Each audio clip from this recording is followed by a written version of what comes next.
This is part 68 of ASP.NET MVC tutorial. In this video, we'll discuss non-action attribute in MVC. In an interview, an interviewer may ask you questions related to non-action attribute in many different forms. For example, they may ask you, what's the use of non-action attribute? Or, how do you restrict access to public methods in a controller?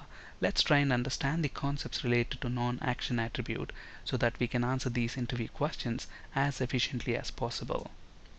We know that an action method is a public method in a controller that responds to a URL request.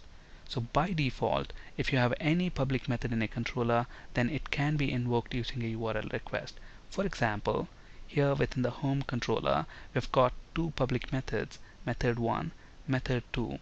To invoke this method 1, we simply issue a URL request like this, /home/method1.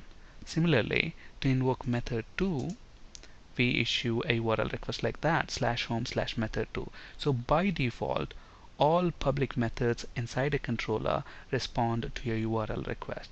Now let's say, for example, this method 2 is for doing some internal work, and we don't want end users invoking it by issuing URL requests. So how do we prevent that from happening? Simply decorate that with non-action attribute.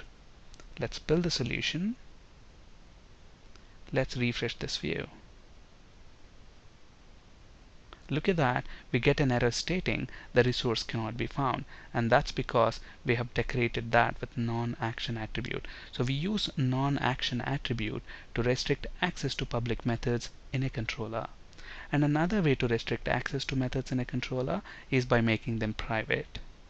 So if I remove this non-action attribute, since this is a public method, it will respond to a URL request. But then to prevent that from happening, we can simply make that private.